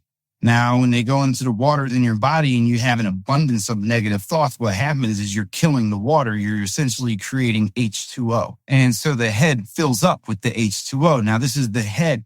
Your head, the brain, is the clouds. That's why it's split into hemispheres. And you have 2 temples, you have 2 hemispheres, and then you have the crown, which is the seat. The crown is your circle of Willis. Now, the seat, the throne of God, is the medulla, the amygdala, and the limbatic lobe. The perennial lobe. Yeah, I think it's the perennial lobe, the medulla, and the pons. I think that makes up the throne. Okay. And on top of that is where your circle of Willis sits. That would be God sitting on the throne.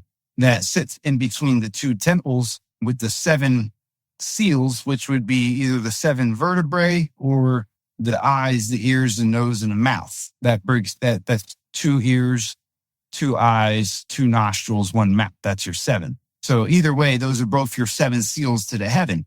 Now, when you have a baptism, they tell you that it's the water from the holy water coming from the holy place. The holy place on your body is your head. So when you're having a baptism, what you're doing is you're crying. That's releasing of the waters of the heavens that absolve you of all the sins. This is why when you're crying, what you're doing is releasing the pressure that's building up in the negative waters. All that negative memory that gets stored in the water is what you release when you cry. So this is your baptism because it pours down from the heavens to the earth. The earth is your heart. That's why earth and heart are spelt the same. Not exactly the same. They're flipped, but earth and heart are the same exact thing. And when you're crying, that's the waters that are pouring from the heaven down to the earth. And when you cry, it absolves you of all of your sins. You feel amazing when you're done crying. Not when you get dunked into a pool of water inside of a building. That doesn't make you feel amazing. You just feel shocked because you got dunked in some water and held under there. Exactly. So a baptism is when you cry. That is what a true baptism is. Once you're done crying, you forget all the things that were bothering you because they literally came out of your eyes. When your body is full of toxins, you have wet that stinks. When you drink something like coffee and fill your stomach with a whole bunch of spores and you got poison in your stomach, your bladder kicks it out. When your head is full of a bunch of dead water, your eye push it out. Now, if you don't push it out, that then washes over your whole entire body, and your whole entire body gets full of negativity because it stayed within those waters. And as it's traveling through, because you tried to eat it, it starts traveling through your system. That's when you start getting weird feelings. You get weird feelings of energy and you get really irritable and your system starts to get really shorted out and you can't think straight because you're full of fucking broken water that makes it so that the conductivity of your body doesn't work. And then you're what? You're lowering your frequency. This is how your vibration goes down. You're being of frequency and energy. It's a magnetism. When you don't have the thing to feed the magnetism, what happens? You start to lose strength. As your negative thoughts are destroying the structure of the water that's in your body, those negative thoughts are then flowing through your body, breaking the conductivity of it, making it so that you're lowering your fucking energy, literally. This is why negative thoughts are bad for the body. It's not because you're having negative thoughts and you're thinking something evil about somebody. No, it's because you're literally programming the water in your body. When you release those thoughts, they go through your water and then out into the universe. That's how they get magnified. That's right. So when you have a negative thought and you don't cry and you don't release it, what happens? It goes to your body and then you think of it like a week later because it makes it back to your brain and then it's sitting on your brain literally. This is why they tell you that those negative thoughts are on your mind. They always tell you it's on your mind, but nobody realizes how serious this is of a statement. And then when those negative charges that charge up the water to run through your body, that's what causes this ease because you're stressing and then it weakens the organs. It's intoxicating the organs with dirty water, so to speak. Mm-hmm. Yeah. If you give poisonous water to a plant, it dies, right? Right. Exactly. And quick too, real quick. Why do you think people die from stress? It's not the stress that kills them. It's the broken water because they can't regulate their energies properly. This is where the grounding and the sun gazing comes into play. The thing that everybody's told to avoid. Oh, you're dirty if you go outside barefoot. Okay. That's how people, they work for 40, 50 years and then they retire and they die within the year of retirement. You know why? That job was giving them exercise. The exercise was creating extra energy. You would think that exercising would expend energy, but what that does is builds up your body's resistance, making it actually produce more energy because it feels like it needs more, so it produces more. So they sat down with all the dead stuff inside of them, and it just fucking right out. That's right. Compliance is chapter 9. It says containment, occupying, mastery, producing, lives, accepting, needlessly chaotic environments. Mm-hmm. And let me say something before you expound on that. The needlessly accepting chaotic environments. This is something that I am learning about myself in ways that I can't even put into words. It's ineffable. I want to thank you in advance for helping me to grow in not having to accept needlessly chaotic environment. Because a lot of us do it to ourselves. We do it to ourselves because we've been taught that certain things are necessary. We've been taught that there's certain things that are guaranteed to happen, certain type of results that are going to yield this, and certain type of things that are going to do this. And so we accept people's behaviors and we accept things that take place around us as something that's okay and that's normal, but in reality it's not. We're looking at chaos all around us and accepting it as something that's just normal. It's not normal. We've just accepted it. We're just choosing to stand idly by and allow this to be the reality that it is because we were told that there's nothing that we could do about it. And people comply with that. They accept that. People do this. People accept things and comply with things that don't feel a need to change things because they're afraid of change. People live in a very small comfort bubble. A lot of people need order. They feel like they need order and they need structure to survive. These are what I call NPCs. NPC, non-participating characters. And they don't participate. They just go with the flow of whatever. Why? That's the opposite of existence.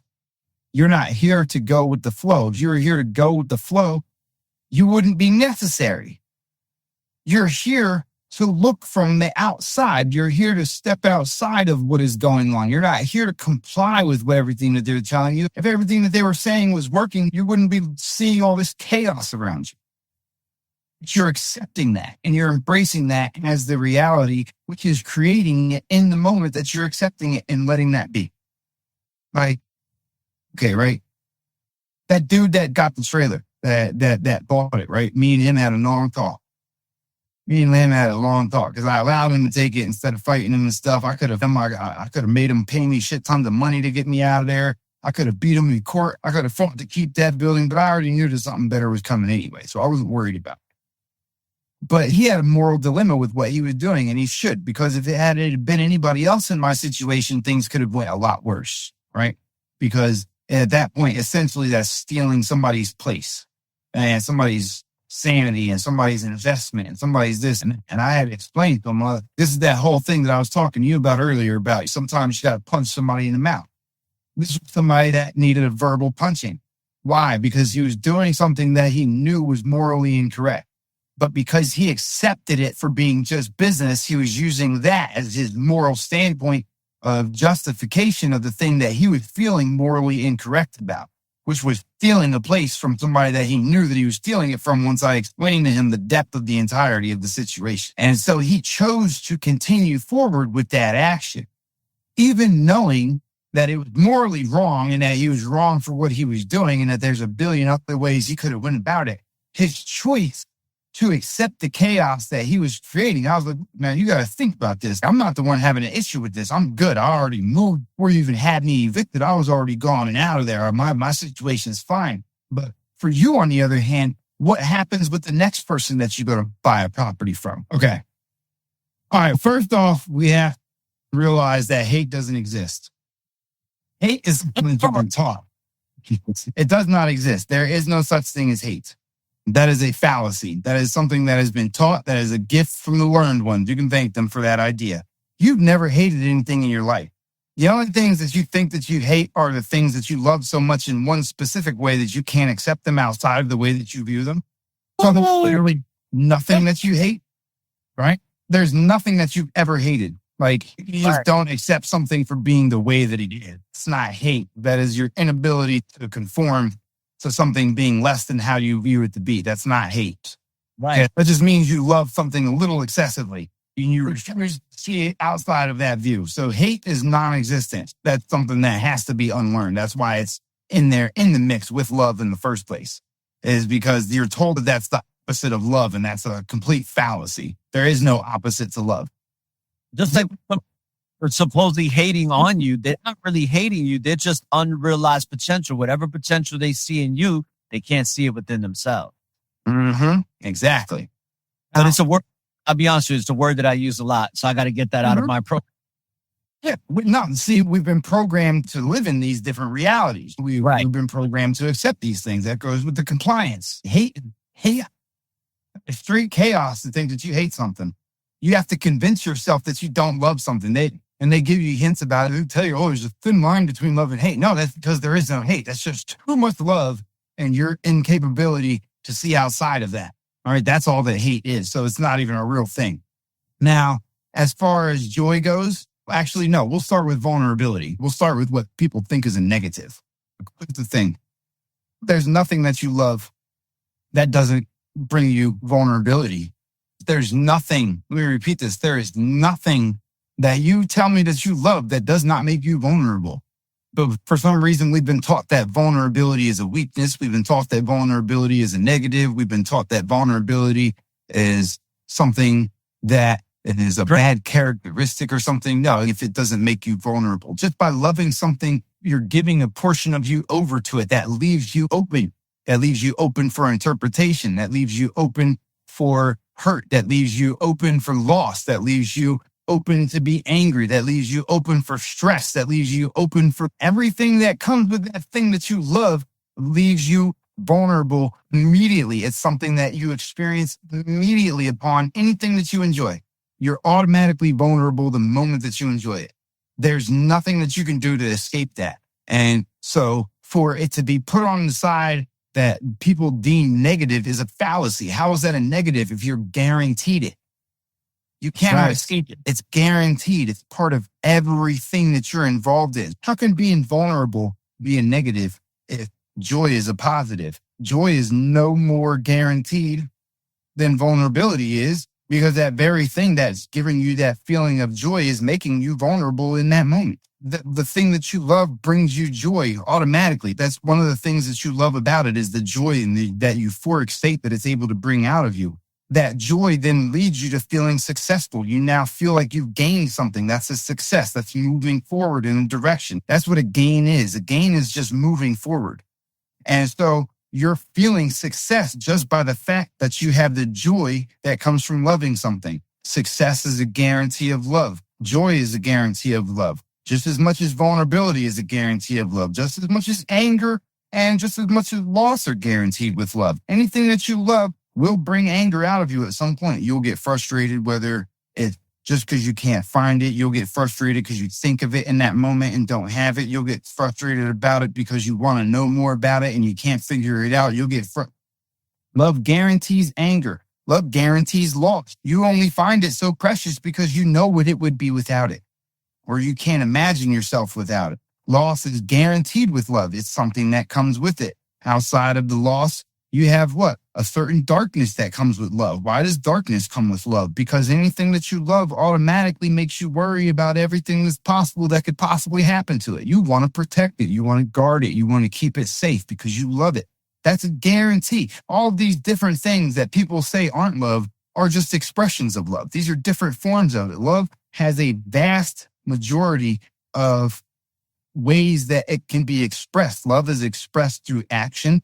Love is expressed through the lack of action. Love is expressed through presence, and love is expressed in the absence. Love can be expressed through physical. Love can be expressed mentally. Love can be expressed verbally. Love can be expressed in many different ways. But everybody always focuses on the joy. If it's not joy, then it's not love. That's not fucking true.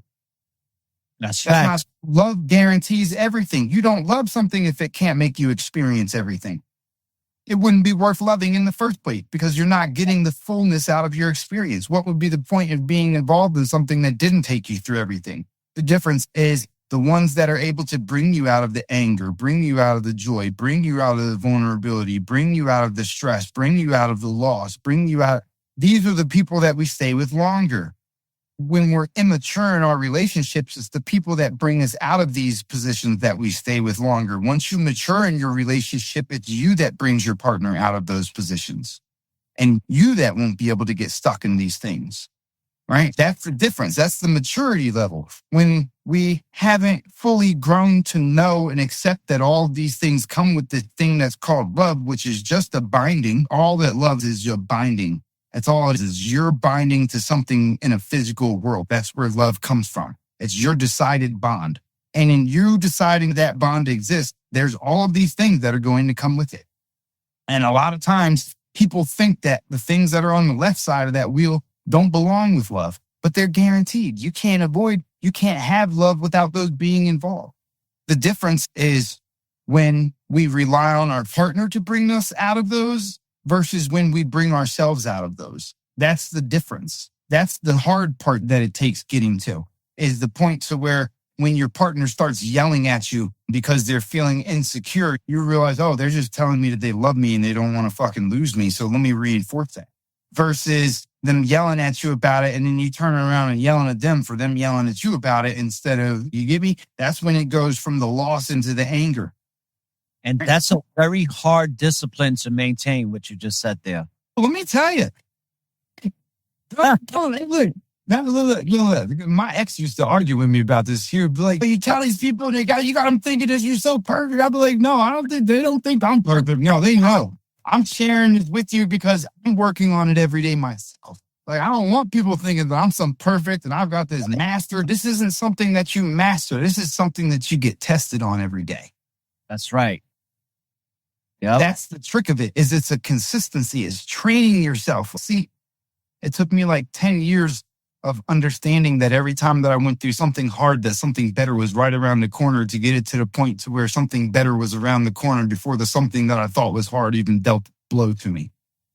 It took me like 10 to 15 years of just accepting the fact that, you know what, I've made it through every one of my fucking situations, and having it reinforced every time by acknowledging, look, things got better. Oh yeah, look, things got better. So what's that mean? Things are about to get better. And then it becomes, oh shit, things are about to get better. Instead of, oh fuck, here we go again.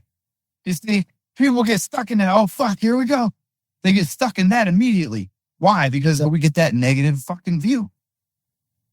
And I'm so much better at dealing with that, of not getting stuck in that mode of, here we go again, and projecting a thought that now that's what I'm going to continuously experience.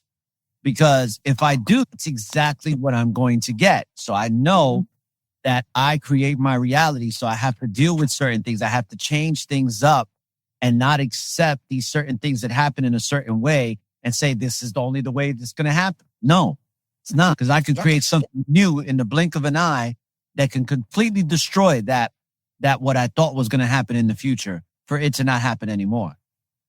See, everybody's got this crazy idea that we've got this path that we're supposed to follow. No, man, you were told you had free will the whole time. Because your path is not set. You're building it in the moment. Start paying attention to what you're building. Circumstance make the man. It reveals it to himself. Mm-hmm. We are experienced. We put ourselves, everything. Not one thing that happens to us that we didn't create for ourselves. Hey, look, I was writing that book when I was in jail. I was in jail for a month because I went through the wrong part of America.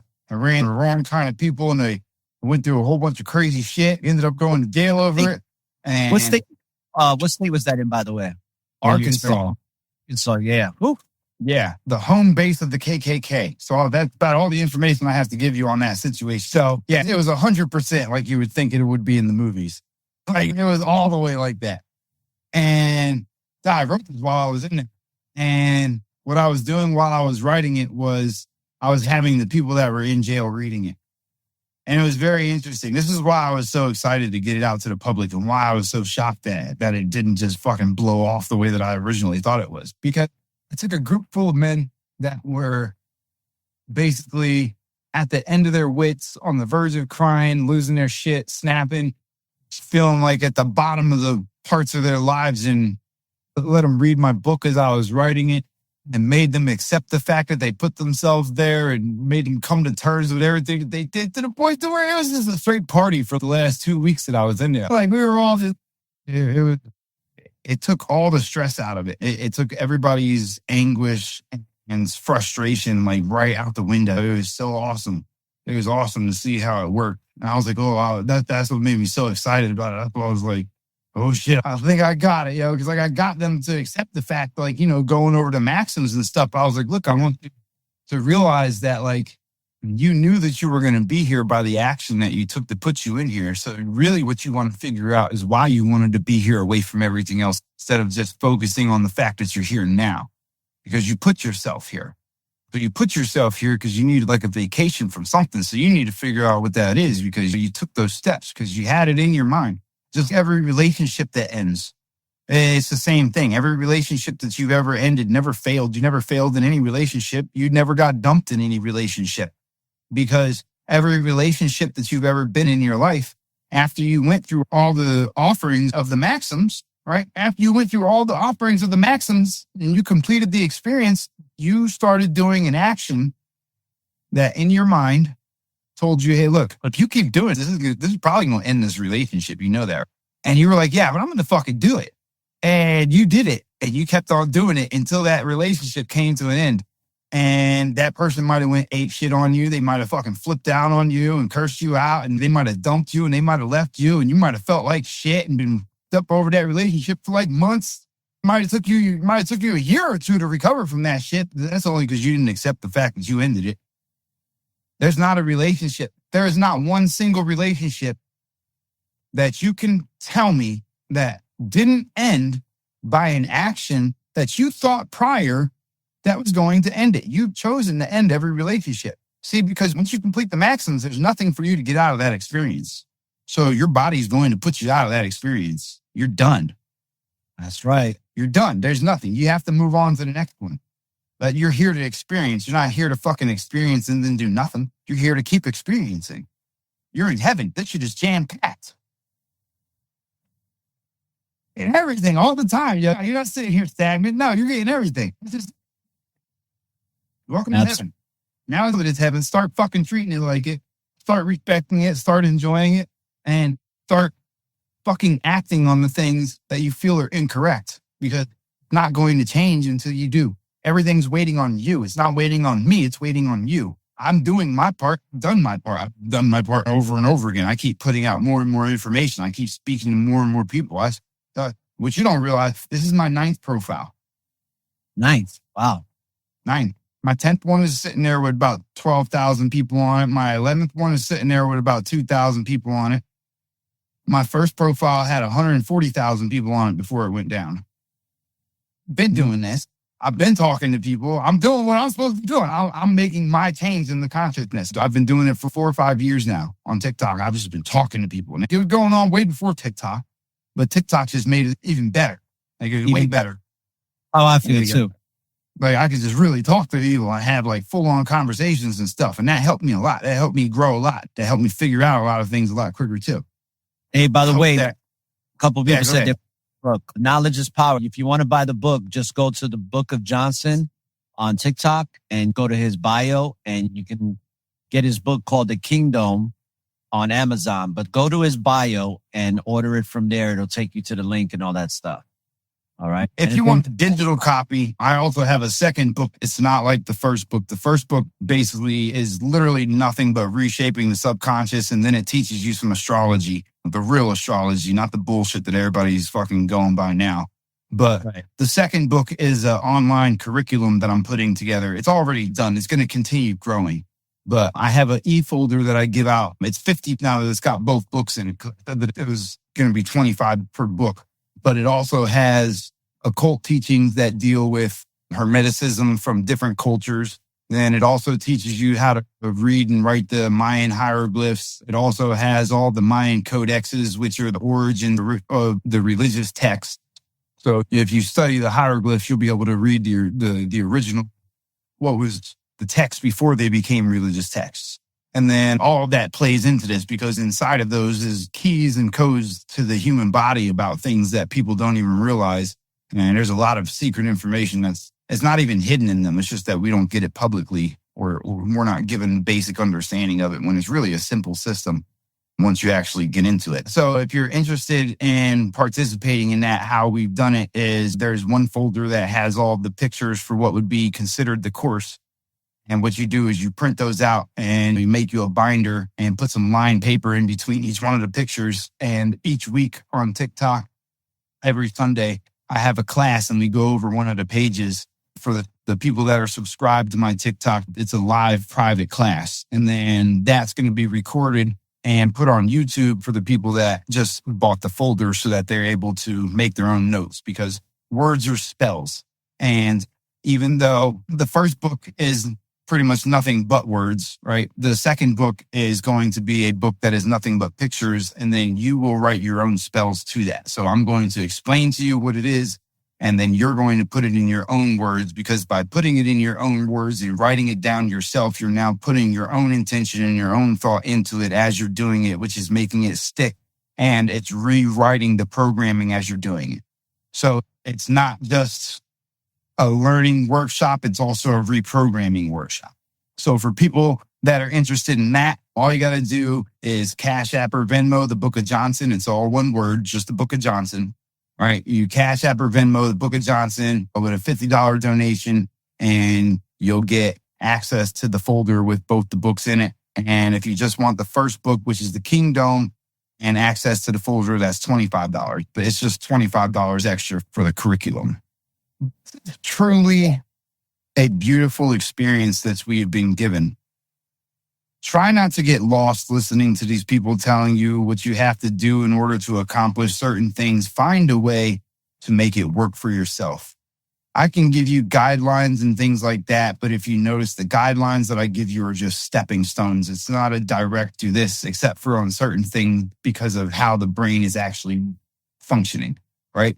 Outside of that, everything is up to your interpretation. You don't have to accept somebody else's reality as your own. You don't have to take it on the way that they tell you to. We're here to experience things from our own perspectives. Don't be so hung up on the afterlife that you miss the life that you're living. Don't be so worried about being God that you forget that you're here to experience being a person. Don't overlook the gift of life that you've been given trying to figure out what happens afterwards and miss the whole entire experience of yourself. Like, you're here to experience this from the perspective that you were given. You're not here to be a God. You're not here to be in control of everything. You're here to try to experience this from a mortal standpoint so that you can learn and adjust accordingly so that when you do create, you create something that is going to be enjoyable for all things that are involved. So remember this when you're getting involved with somebody that seems like they're having a bad day or a bad moment that might be flipping out on you or yelling at you, and think about how you would want somebody to manage that when it came down to you being in the same position. Right. Everything doesn't have to be complicated, doesn't have to be difficult. It's what we choose to accept as our reality that folds and shapes what we live in this experience that we have. Through learning all the different things that come with love, it will make it so much easier for you to just enjoy what you're going through, because instead of going into a situation where somebody's angry with you and you end up being depressed because of it, you can take yourself out of it simply by understanding that they're angry with you because they love you so much. When you can take these things that they tell you that are negative and now use them as validation of the fact that somebody finds value in you, it then turns the tables to keep you living positively. And the key is to living positively, because when you live negatively, you literally shorten your life. Think about it. Pay attention. Every time that you get angry or upset about something, you're losing hours, you're losing days, you're losing weeks. Is it worth it for you to be that upset to end your experience that much quicker?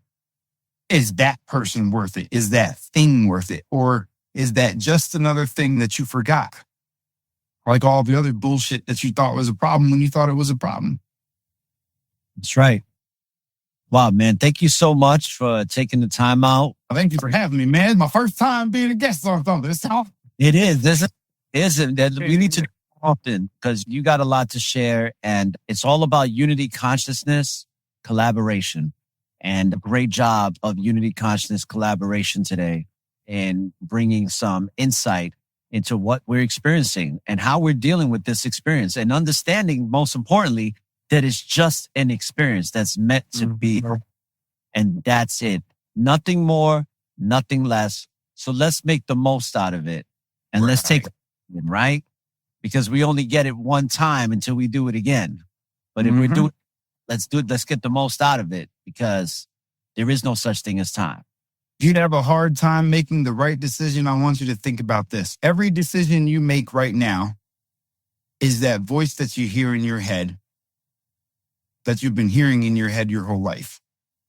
Because time doesn't exist. And they always tell you that it's your higher self that knows better, which means that you would have to experience it first in order to be able to tell yourself. The mind fuck that I'm going to leave you. Are you right now?